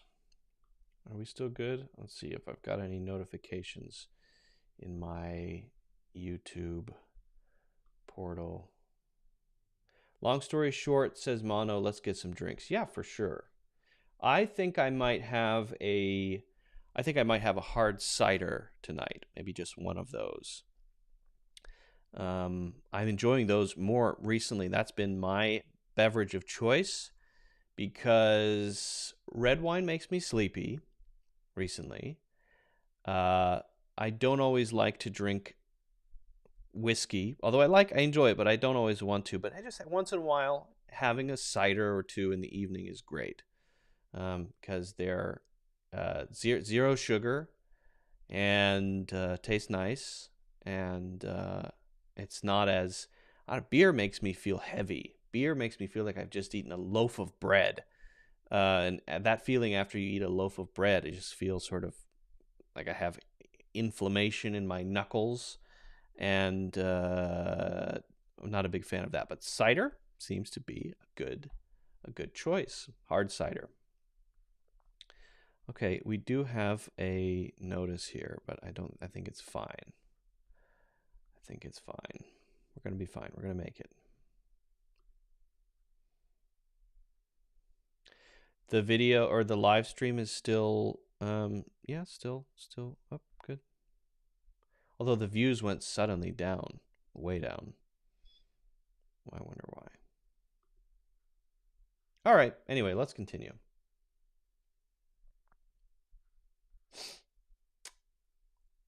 Maybe we can take a break and do some Reddit English learning questions. That'll be fun. I like to do those.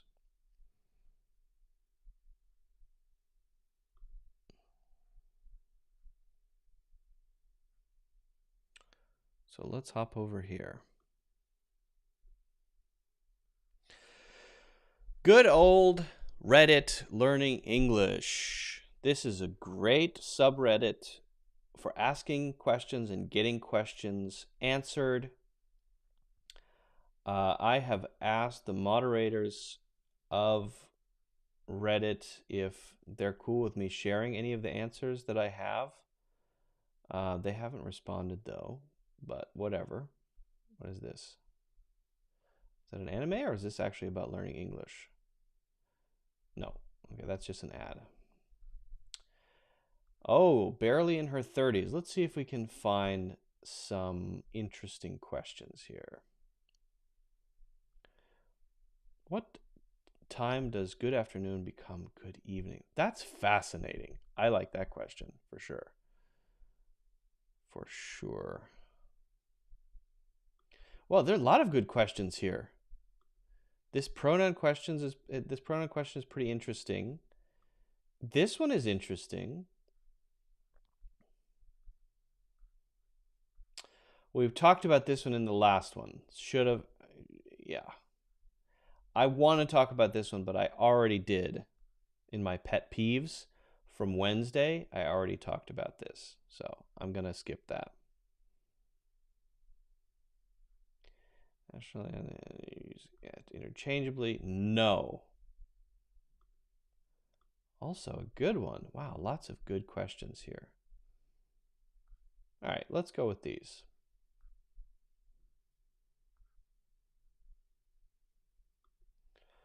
Okay. What pronouns to use for an unborn child? And this question should actually be written, what pronouns should be used for an unborn child? Now, it's really interesting. I don't think there's any hard rules about this.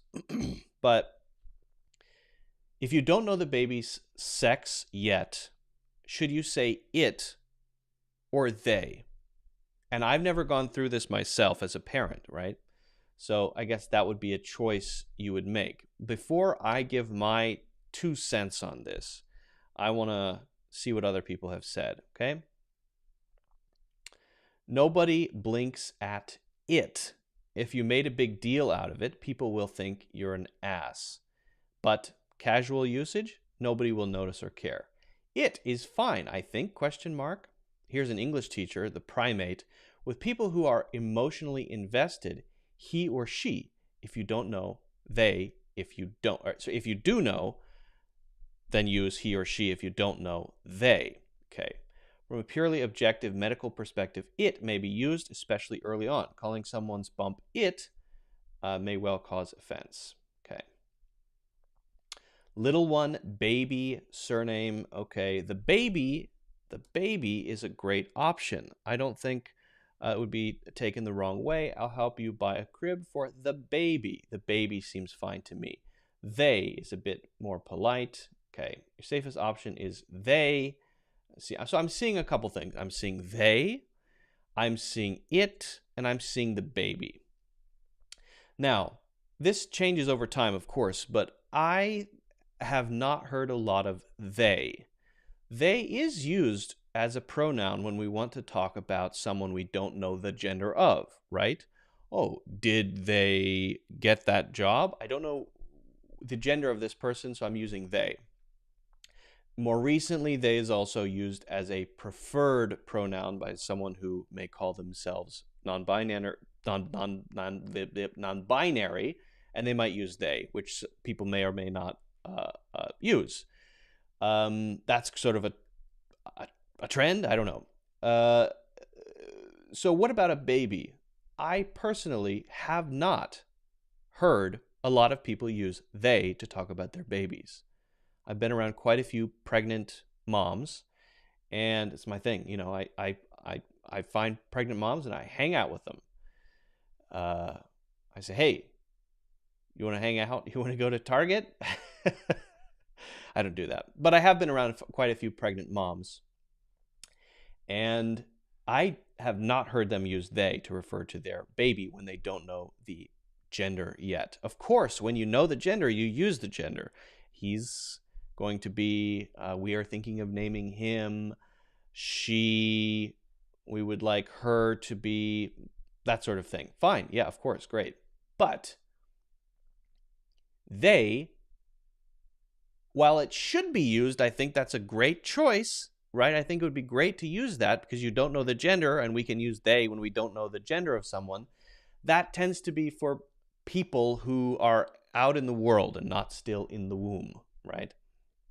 At least in my experience. So I would say it is more common than they. And as this person says here, the first person, nobody will notice or care if you use it, right?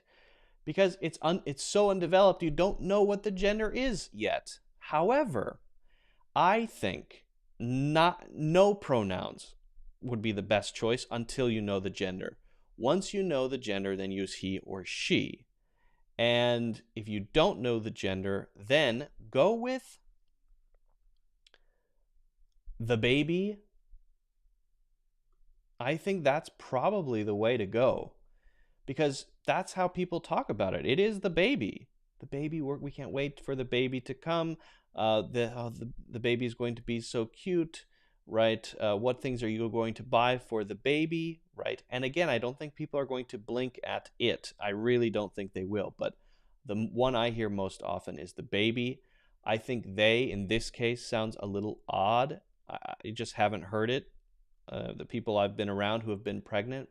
So, yeah, he and she when you know, the baby when you don't, and maybe it once in a while. But that might be going out of style. That would be my answer for this one. He would also say it's a boy, it's a girl as soon as the mother gives birth.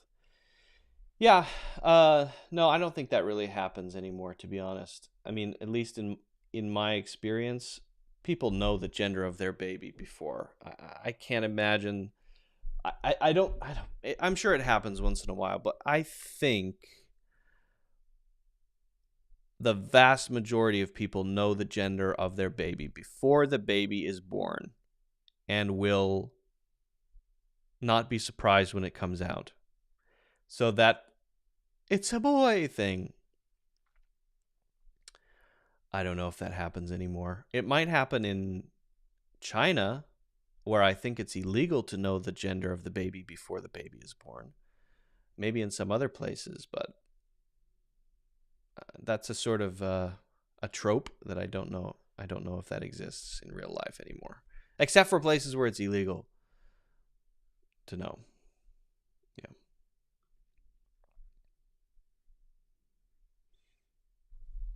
Okay. This next question I really like. I'm excited about this next one.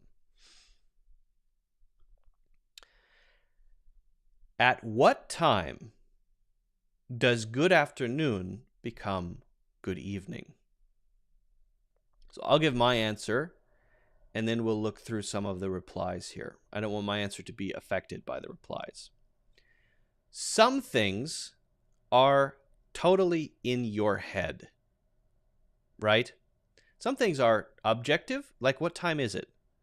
Well, if we both look at the clock and it's 5:28, then it's 5:28. Unless 1 minute passes, in which case now it's 5:29. But that's objective. And if you ask someone who went to a movie how it was and they say it was great, that's how they felt about it. If you ask them for an adjective, they say it was exciting, that's how they felt about it. If you ask another person, they say it was awful, it sucked, that's how they felt about it. So those are sort of totally free opinions. Now, what about for something that has a general definition that is not totally free, but that still has fuzzy lines around it? Let me explain what I mean by that, okay? If you watch a very serious movie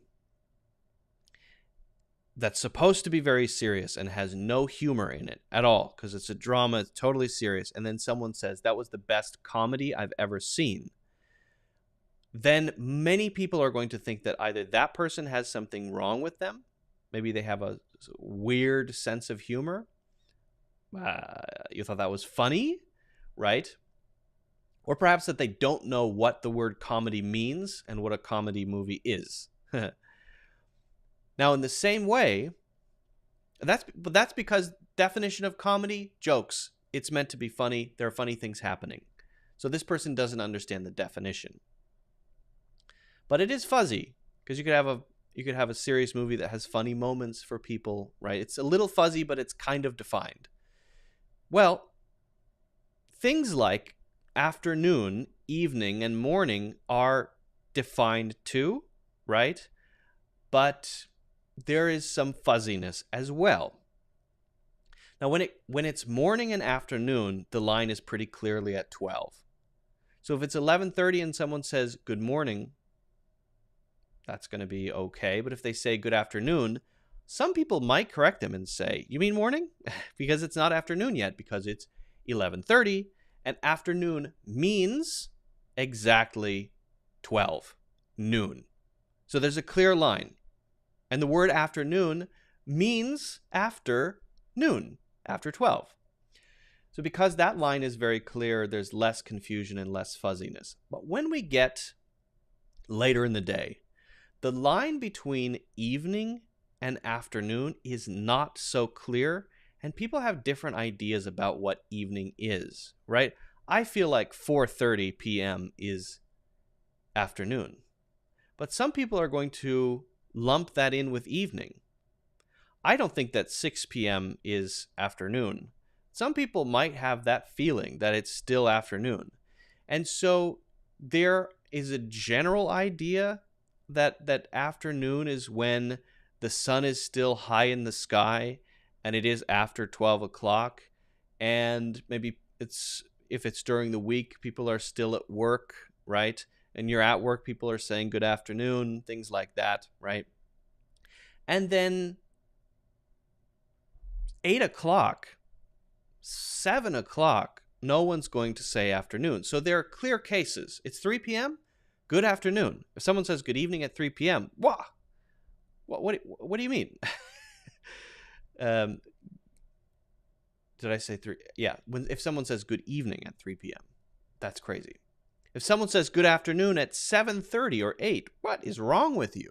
So there we can sort of start to narrow it down a little bit. All right, what if someone says good evening at 4 p.m.?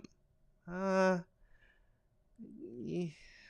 feel like that's afternoon, but I'm not going to say, hey, what's wrong with you? Why'd you say evening? If someone says good afternoon at 5:30, again, many people are going to feel that that's a little weird, but they're going to let it slide at 5:30 probably. So it isn't a hard line, but I think it's somewhere between 4:30 and 6. Maybe 4 and 6, we can say. Somewhere between 4 and 6, there's this fuzzy area where you could use either evening or afternoon. Outside of that, if you're on the earlier side of 4, it's totally weird if you say evening. And on the other side of 6, once it gets to 6:37, it's totally weird if you say afternoon. But in that space, how do you feel about it? I think it's subjective. I think that's it. But let's see what people are saying here. Let's see what people say. There is no hard rule. This is a native speaker. Gil Gunderson. People use whatever they want, but in general, it happens when the workday changes. I think that's fair. When people go home from work, yeah, generally speaking, that's right. Usually between 5 and 6. However, it's common for people to use them in random and arbitrary ways. I don't think it's random. I think nobody is going to say evening at 2 p.m. Nobody. It's not random. Okay, I wouldn't go by light. Where I am right now, it's still light at 10:30 p.m. It's definitely not afternoon. Yeah, I agree with that. I think going by light doesn't work. And you can't go by light. 6 p.m. in my opinion. I think that's fair. That's kind of on that line. People have different opinions about this. 5 p.m. IMO. Yeah, I think 5 p.m. I personally feel that 5 p.m. is the line. That's what I use. That's my little rule. I'll say good afternoon until 5 p.m. After 5 p.m., I will say good evening. That's how I do it. We have some interesting... This person says 4 p.m. Someone says 6 o'clock. So my instinct was right. It's generally between 5 and 6 o'clock, or 4 and 6 o'clock is when people have the sense that it changes over. And I think I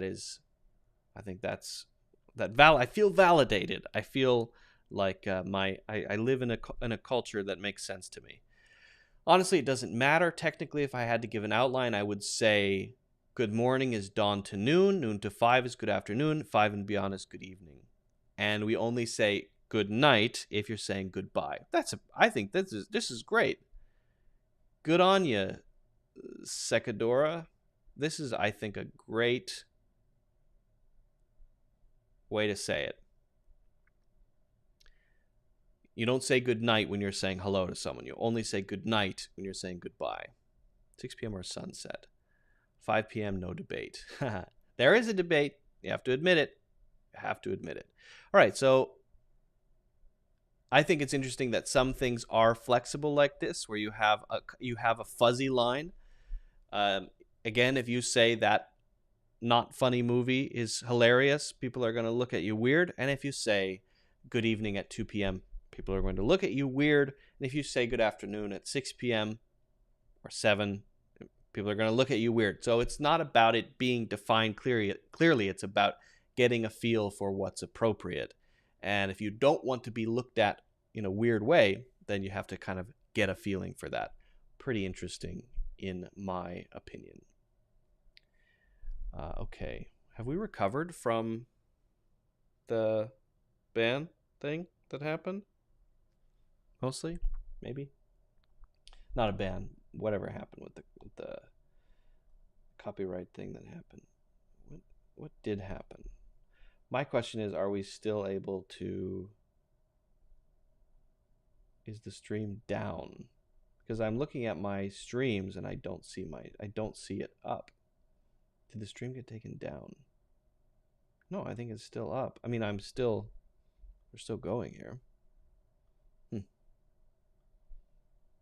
I don't know. Yeah, we're still good. YouTube, explain these things clearly to us, please. Help us. Help us understand. All right. What else do we have to talk about today? I did want to quickly look at wine labels. The language of wine labels is a unique thing. You see a lot of, I guess, what we could call flowery language with wine labels. That is the description of the wine itself, and maybe the description of the winery as well. It's not like, we are blah blah winery, we started in this year, this wine tastes fantastic, have a good day.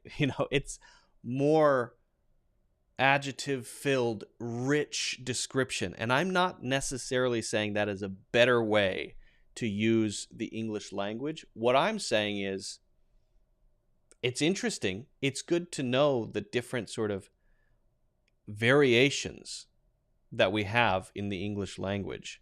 And I think on the far end of the flowery spectrum is a wine label. So I want to take a look at a few examples here. I'm gonna pop one up. Let me make it a bit smaller so that I can also be here, right? And we can see, it's just when I got online, that already we can spot a lot of flowery words. Cool climate varietals. And elegant aromas and flavors of red cherry cola and briar, whatever that is. And we also have a bit about the, so this is an integrated one that has both some information about the winery and about the wine itself. Let's just go through this quickly and sort of pick out what's unique about it. The original homestead of McMurray Ranch was settled over 150 years ago in the Russian River Valley of Sonoma County. Actor Fred McMurray purchased the ranch in the 1940s and farmed it for over 50 years. So far, I think it's pretty cut and dried. So about the winery itself, pretty straightforward. Today, the legacy of the ranch carries on a premier vineyard and inspiration for the wines we craft at McMurray Ranch. It's a better word than make, for example. Craft is a nice word. It makes us feel like there's a lot of process involved, right? Winemaker Susan Doyle's committed to cool climate varietals and expressing the unique qualities from where the fruit is sourced. Okay, now this is where it starts to get a bit flowery. So this is the person who's committed to cool climate varietals. We have to really think about that. Simple language is she likes that type of variety, or she likes those varieties. Committed to cool climate varieties. That means that's what she focuses on. She's better at making wine out of that type of grape, apparently. And unique qualities from where the wine is sourced. Our Central Coast Pinot Noir showcases elegant aromas and flavors. Wow, that's a flowery sentence. Instead of a simple way to say that would be our Central Coast Pinot Noir tastes like red cherry, cola, and briar. So you get why they want to make it kind of flowery, because they want it to be a heightened experience. If they use wine labels are famous for this sort of language. If you use super simple language and just say it tastes like Coca-Cola, it's too direct and too ordinary. If you want to create a sense of having a unique, heightened experience, then you need a bit of that flowery language. And then the thing about labels are that they always use notes of something to describe the flavor. I personally don't get it. I know that there are sommeliers out there who can immediately taste specific flavors in the wine, which is awesome, right? I don't know. I think it's a little silly, but whatever. That's just me. It tastes, I want to say, it tastes good and it tastes bad. Those are my two descriptions when I have a sip of wine. I say, this tastes good. Or this one, this is bad. That's about it. Flavors of red cherry, cola, and briar. I don't know what briar is. I have no idea. Is that like vines with thorns? I don't know what that tastes like. That are complemented by nuances of sweet vanilla. Nuances are little subtle flavors. Interesting. All right, let's have a look at another one, shall we? Let's see here. Is this the one I want to look at? Yeah. All right, here we go. This is a Cabernet Sauvignon. I think I'm also revealing here how uncultured I am. I'm just not good at it. Shannon Ridge is a family-owned vineyard and winery located on the steep mountain slopes of Lake County, California. That's a bit more flowery than the last one. A lot of adjectives, steep mountain slopes. Gives us a good visual. That's actually nice. I like that. I get a clear visual of where this winery is located. We're dedicated to sustainable farming practices, thus producing the finest mountain fruit possible. The distinctive Terrier, Terrier, T-E-R-R-O-I, I don't know what that word is. T-E-R-R-O-I-R. What does that mean? I'm going to look that up. Terroir. What does that mean? A complete natural environment in which a particular wine is produced. Oh, specifically about wine. Pronounced how? Terroir. Okay. Terroir. Okay. Learn something new every day. The distinctive terroir of each of our hillside vineyards or high elevation ranches gives the winemaker a full flavor palette from which he creates these robust, food-friendly, high-elevation collection wines. That sentence is insane. If I were asked to provide a single sentence that defines the adjective flowery, or is a perfect representation of the adjective flowery, I would choose this one. That sentence is, look how long that sentence is. There's so much going on in that sentence. Distinctive terroir of each of our hillside vineyards or high elevation ranches. Okay, so these are just about the ranches, not about the wines yet. Gives the winemaker a full flavor palette. That is, the palette is the range of taste. Your palate is how much you can taste, from which he, so as a man, creates these robust, food-friendly, so things you can eat with food, high-elevation collection, that's the name, wines. Robust, food-friendly, there should be a hyphen in between food and friendly, high-elevation collection, these are all adjectives for wine. Amazing. I love that. The grapes used to produce our Cabernet Sauvignon were harvested from our family's vineyards in Lake County, California. Sugar at harvest was 26 degrees Brix. Brix? How's that pronounced? I'm sorry. I need to know. How is this pronounced?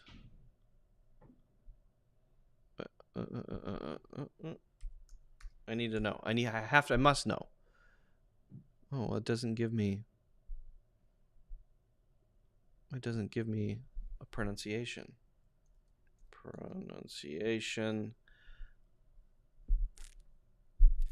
A YouTube video that tells you how to pronounce. All right, I don't care that much.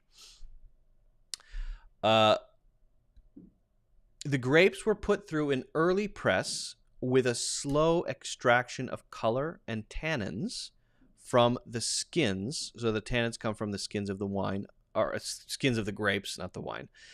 From the skins, as well as 100% malolactic fermentation in French oak. Malolactic. That's a new word for me as well.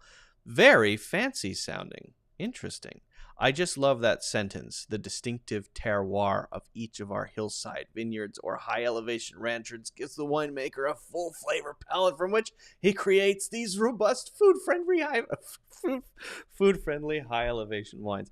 And such a great sentence. It's the world's best sentence. So that's just to give you a little flavor, pun intended, of how flowery language can be used. And a great example, of course, is wine labels. So look out for more interesting ones. I always look at wine labels when I'm at the store just because I like to read the descriptions. They're fun. I like to see all the crazy things that the wine has notes of, like notes of wall paint. And, there's some crazy stuff. I made that up, but there's some crazy stuff in wine label descriptions. So let me know if you find anything interesting. In our religion, Islam, Esme says, we are not allowed to drink drinks. I mean alcohol. It's harm due to its bad health effects. You know, this is an interesting one. Is Islam the only religion that forbids wine? It's interesting because, I don't think alcohol is not healthy, right? That's true. If you drink alcohol, that's bad for you. Even if you drink a little bit, I think it's not good for you. So it's totally reasonable that it would be prohibited. In the 1920s, when did that happen?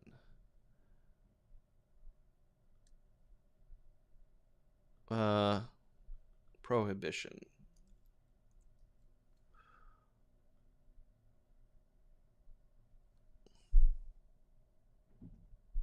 Prohibition in the United States. This is something a lot of people don't know. Let me zoom in a little bit here.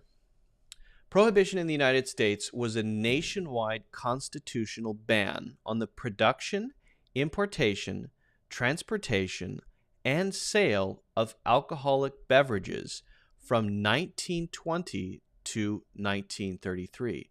So that's a pretty long time. 13 years, alcohol was banned. Prohibitionists first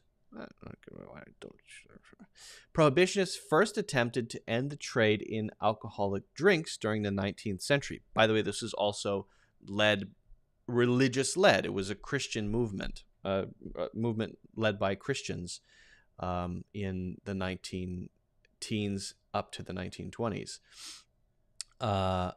They aimed to heal what they saw as an ill society beset by alcohol-related problems such as alcoholism, family violence, and saloon-based. Saloon is a old-style bar, like a bar in the cowboy movie. Saloon-based political corruption. Many communities introduced alcohol bans in the 19th and early 20th centuries. Okay, so up until 1933, alcohol was illegal, and this generated a lot of crime. So the famous gangster Al Capone in Chicago, the mafia, this was underground alcohol being sold. They were called bootleggers, and they committed the crime of selling and transporting alcohol.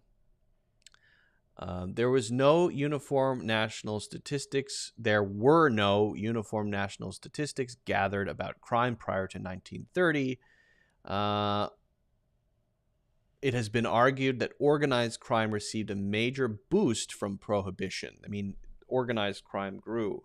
The sort of famous story is the Al Capone gangster guy who was a bootlegger. Did they have anything about Al Capone? Making alcohol at home was common among some families, with wet sympathies during Prohibition. It's an odd way to say it. To prevent bootleggers from using industrial ethyl alcohol to produce illegal beverages, the federal government ordered the denaturation of industrial alcohols, meaning they must include additives to make them unpalatable or poisonous. Interesting. Fascinating. I want to see something about Al Capone.